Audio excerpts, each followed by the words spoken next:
Halo anak-anak, ketemu lagi di pembelajaran tematik bersama Bu Guru Dina. Kali ini kita akan belajar tema 3 subtema 4, yaitu tentang keajaiban perubahan wujud benda di sekitarku. Nah, pada tema 3 subtema 4 ini kita akan belajar tentang kegiatan yang menunjukkan persatuan, tentang peristiwa yang mengalami perubahan wujud benda, dan juga tentang hubungan antar satuan waktu. Kita akan mempelajari tentang kegiatan yang menunjukkan persatuan. Anak-anak, ada 3 kegiatan yang menunjukkan persatuan, yaitu kegiatan di rumah, kegiatan di sekolah, dan kegiatan di masyarakat. Yang pertama, kegiatan di rumah. Kegiatan di rumah yang menunjukkan persatuan antara lain yang pertama, musyawarah menyelesaikan masalah keluarga, yang kedua, bekerja sama merapikan tanaman, yang ketiga, mengerjakan tugas bersama adik dan kakak, dan yang keempat, bermain bersama adik atau kakak. Kemudian, kegiatan di sekolah yang menunjukkan persatuan antara lain yang pertama, belajar kelompok, yang kedua, piket kelas bersama, yang ketiga, bermain bersama teman-teman, yang keempat, menari bersama teman-teman, dan yang kelima, kerja bakti membersihkan lingkungan sekolah. Dan kegiatan di masyarakat yang menunjukkan persatuan yaitu yang pertama, kerja bakti menanam tanaman di lingkungan sekitar, yang kedua, gotong royong membersihkan tempat ibadah, dan yang ketiga, mengikuti lomba anak-anak yang diadakan di tingkat desa. Nah, selain yang Bu Guru sebutkan ini, ada banyak sekali contoh-contoh lain di luar sana yang menunjukkan kegiatan yang menunjukkan persatuan ya anak-anak. Selanjutnya, kita akan mempelajari peristiwa yang menunjukkan perubahan wujud benda. Anak-anak, dalam kehidupan sehari-hari ada banyak sekali peristiwa yang menunjukkan perubahan wujud benda. Nah, anak-anak, kali ini kita akan mempelajari beberapa peristiwa yang menunjukkan perubahan wujud benda. Di antaranya, yang pertama, proses pembuatan garam. Yang kedua, proses pembuatan gulali. Yang ketiga, pemanasan global. Yang keempat, embun di pagi hari. Dan yang kelima, proses terjadinya hujan. Proses pembuatan garam. Garam dihasilkan dari air laut. Di pinggir pantai, petani garam membuat ladang garam. Ladang garam ini berbentuk tambak-tambak untuk menampung air laut. Ladang garam terbentang luas di pantai yang tidak memiliki banyak sungai. Contohnya di pantai utara Pulau Jawa, di Madura, Sumatera, Sulawesi, dan pantai-pantai di daerah Nusa Tenggara. Bagaimana proses pembuatan garam? Hal pertama yang harus dilakukan petani yaitu menyiapkan petak-petak tambak. Tanah di dalam petak tambak harus dipadatkan terlebih dahulu. Setelah tambak garam dibuat, lalu diisi air laut dengan kedalaman tertentu. Air laut yang terkena sinar matahari akan menguap dan menghasilkan kristal-kristal garam. Nah, untuk mendapatkan lapisan garam yang tebal, air laut harus ditambahkan setiap hari. Hal ini untuk menggantikan air laut yang menguap. Setelah sekitar 210 hari atau setelah musim kemarau berakhir, lapisan garam di dasar tambak pun harus segera dipanen. Setelah dipanen, garam-garam tersebut lalu dijual ke pabrik untuk ditambahkan zat yodium. Selanjutnya, proses pembuatan gulali. Gulali adalah sejenis permen yang terbuat dari gula. Biasanya gulali terbuat dari gula pasir dan gula Jawa. Gulali banyak digemari anak-anak karena rasanya yang manis. Pada proses pembuatan gulali terjadi beberapa peristiwa perubahan wujud benda. Gula pasir berwujud padat. Setelah dipanaskan, gula pasir yang dicampur sedikit air akan membentuk lelehan gula. Peristiwa ini disebut dengan mencair. Lelehan gula lama-kelamaan akan mengental. Setelah mengental, adonan gula dapat dibentuk. Gulali yang tidak segera dimakan akan mengeras. Nah, peristiwa ini disebut dengan membeku. Berikutnya ada peristiwa pemanasan global. Anak-anak, pemanasan global disebut juga global warming. Pemanasan global terjadi jika suhu bumi meningkat. Akibatnya, es di wilayah kutub akan mencair. Hal ini menyebabkan permukaan air laut naik. Jika dibiarkan, maka dalam puluhan tahun mendatang, pulau-pulau di dunia akan tenggelam. Pemanasan global terjadi karena polusi udara yang tinggi. Asap kendaraan bermotor dan asap pabrik menyebabkan pancaran sinar matahari tidak dapat keluar dari bumi. Akibatnya, suhu bumi semakin panas. Selain itu, tumbuhan dan hewan pun merasakan dampak pemanasan global. Akibat kesulitan beradaptasi, beberapa jenis hewan dan tumbuhan mungkin akan mengalami kepunahan. Pada akhirnya, manusia akan merasakan kekurangan bahan makanan dan mengalami bencana kelaparan. Anak-anak, kita dapat mengurangi laju pemanasan global. Caranya dengan mengurangi pencemaran udara. Contohnya, berjalan kaki atau menggunakan sepeda untuk pergi ke tempat yang dekat. Mencintai dan memelihara tumbuhan dan tanaman. Menghemat pemakaian listrik dan air. Nah, dari ulasan mengenai pemanasan global tadi, kira-kira peristiwa perubahan wujud benda apa yang terjadi pada pemanasan global ya? Ya, betul sekali. Perubahan wujud yang terjadi dari dampak pemanasan global adalah mencair. Peristiwa mencair terjadi saat es di kutub mencair karena suhu udara yang meningkat di permukaan bumi. Selanjutnya adalah embun di pagi hari. Anak-anak, apakah pernah memperhatikan embun sebelumnya? Nah, inilah beberapa gambar yang menunjukkan adanya peristiwa embun di pagi hari. Embun adalah uap air yang kembali berubah menjadi titik-titik air. Embun dapat terbentuk pada suhu yang dingin dan kondisi yang cukup tenang. Pada malam hari, suhu udara menjadi lebih dingin. Umumnya tidak banyak angin yang berhembus. Saat tidak ada angin yang berhembus, uap air akan lebih mudah menempel pada benda-benda tertentu, seperti daun, rumput, atau mobil. Suhu dingin dari benda tersebut membuat uap-uap air yang menempel berubah kembali menjadi titik-titik air. Nah, hal tersebut disebut dengan embun di pagi hari. Yang terakhir yaitu proses terjadinya hujan.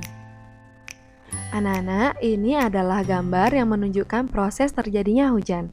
Seperti apa ya kira-kira proses terjadinya hujan? Air di permukaan bumi mengalami penguapan karena panas matahari. Air di permukaan bumi diantaranya air laut, air sungai, dan air danau.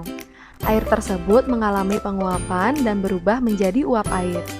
Uap air menyatu dengan udara dan bergerak ke atas.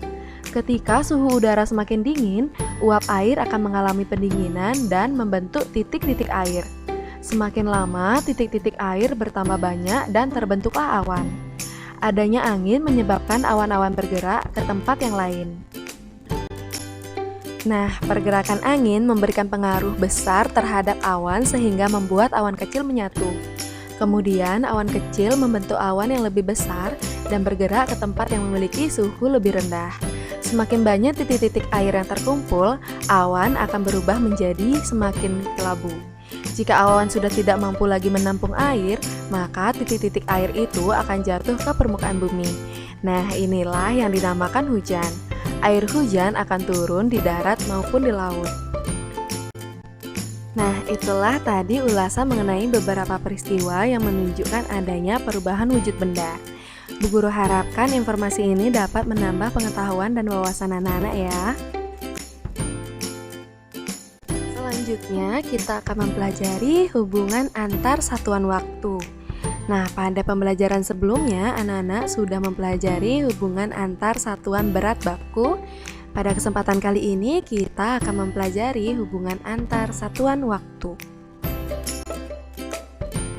Anak-anak, dalam satuan waktu, kita mengenal adanya detik, menit, dan jam.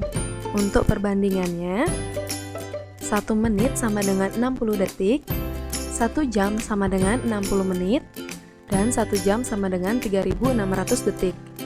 Nah, sekarang Bu Guru Dina akan memberikan contoh penyelesaian permasalahan yang berkaitan dengan satuan waktu.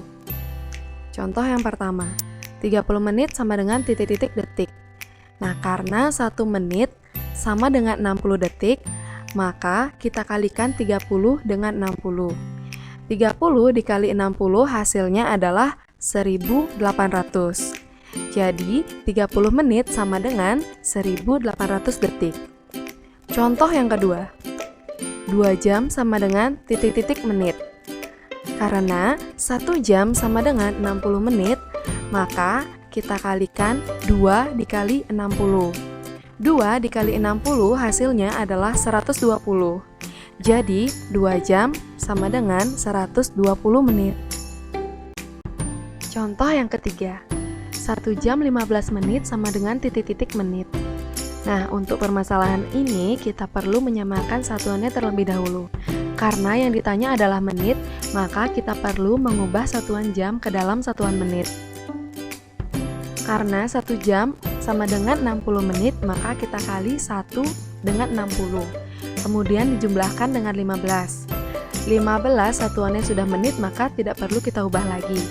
1 dikali 60 hasilnya adalah 60. Kemudian dijumlahkan dengan 15.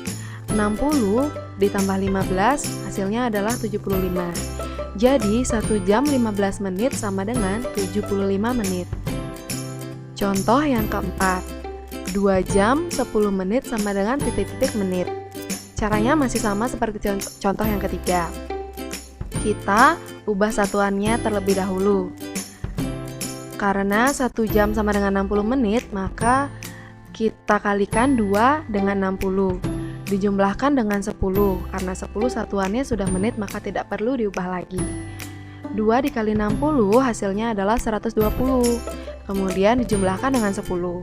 120 ditambah 10 hasilnya adalah 130. Jadi 2 jam 10 menit sama dengan 130 menit. Selanjutnya kita akan mempelajari tentang penjumlahan antar satuan waktu. Contohnya, yang pertama, 1 jam 5 menit ditambah 2 jam 15 menit sama dengan titik-titik. Cara penyelesaiannya, yang pertama kita lakukan adalah menjumlahkan bilangan yang memiliki satuan waktu yang sama dari satuan waktu yang terkecil, yaitu adalah menit. Kita jumlahkan 5 menit dengan 15 menit. 5 menit ditambah 15 menit hasilnya adalah 20 menit. Kemudian kita jumlahkan bilangan yang memiliki satuan waktu yang sama berikutnya, yaitu jam. Kita jumlahkan 1 jam dengan 2 jam. 1 jam ditambah 2 jam hasilnya adalah 3 jam. Nah, kita tambahkan dulu menit dengan menit, kemudian kita tambahkan jam dengan jam.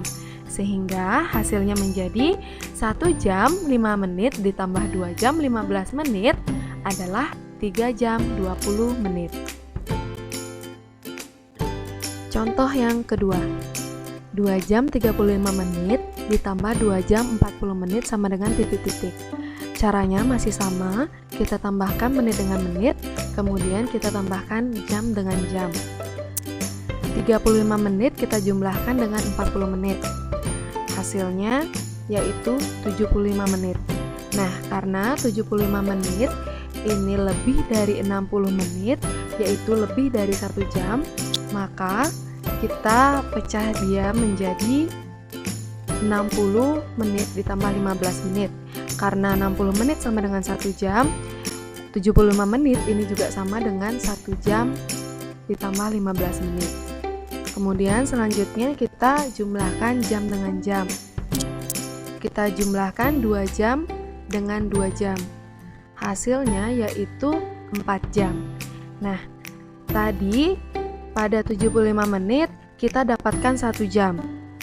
Kita jumlahkan 4 jam ini dengan 1 jam yang kita dapatkan pada 75 menit tadi, sehingga menjadi 5 jam. Jadi 2 jam 35 menit ditambah 2 jam 45 menit hasilnya adalah 5 jam 15 menit. Nah, pengurangan antar satuan waktu. Contohnya, 2 jam 15 menit dikurangi 1 jam 5 menit sama dengan titik-titik. Caranya sama seperti pada penjumlahan. Kita kurangi menit dengan menit, kemudian kita kurangi jam dengan jam. 15 menit kita kurangi dengan 5 menit. Hasilnya adalah 10 menit.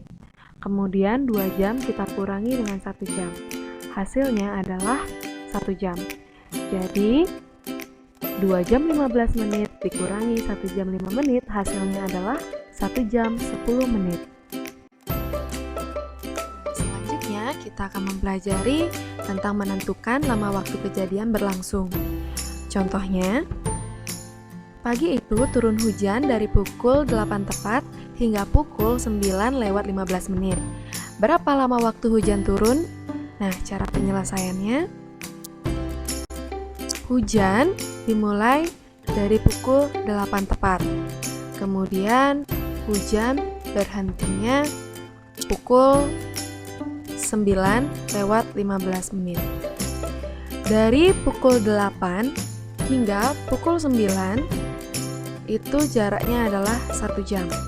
Kemudian dari pukul 9 sampai dengan pukul 9:15 menit itu jaraknya 15 menit. Jadi hujan turun selama 1 jam 15 menit.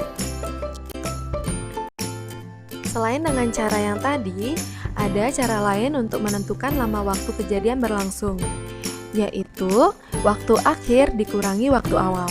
Pada kejadian ini, waktu akhir hujan turun yaitu pukul 9:15 menit, maka kita tulis 09.15. Kemudian, waktu awal hujan turun yaitu pukul 8 tepat, kita tulis 08.00. Kemudian, kita kurangi 09.15 dengan 08.00, yaitu menggunakan pengurangan bersusun seperti biasanya. Kita kurangi dari menit, kemudian kita kurangi jam. 15 menit dikurangi 0, hasilnya tetap 15 ya. Kemudian kita kurangi jamnya. 9 dikurangi 8, hasilnya adalah 1. Nah, sehingga kita dapatkan 01.15. Dalam waktu kejadian berlangsung, 01.15 ini sama dengan 1 jam 15 menit. Jadi, hujan turun selama 1 jam 15 menit. Nah, hasilnya sama walaupun anak-anak nanti menggunakan cara sebelumnya atau cara yang ini ya. Nah, itulah tadi ulasan mengenai hubungan antar satuan waktu. Semoga penjelasan ini bisa menambah pengetahuan anak-anak sehingga anak-anak lebih memahami dan mengerti, sehingga nantinya dapat menyelesaikan permasalahan dalam kehidupan sehari-hari yang berkaitan dengan satuan waktu. Nah, anak-anak, sampai di sini dulu pembelajaran kita kali ini. Tadi kita sudah mempelajari tentang kegiatan yang menunjukkan persatuan, baik di rumah, di sekolah maupun di masyarakat. Kita juga sudah belajar tentang peristiwa yang menunjukkan adanya perubahan wujud benda. Kemudian yang terakhir tadi kita sudah belajar tentang hubungan antar satuan waktu. Semoga informasi ini dapat menambah pengetahuan dan wawasan anak-anak sehingga anak-anak lebih semangat untuk belajar. Jika ada pertanyaan silakan langsung hubungi Bu Guru Dina. Sampai jumpa di pembelajaran kita selanjutnya.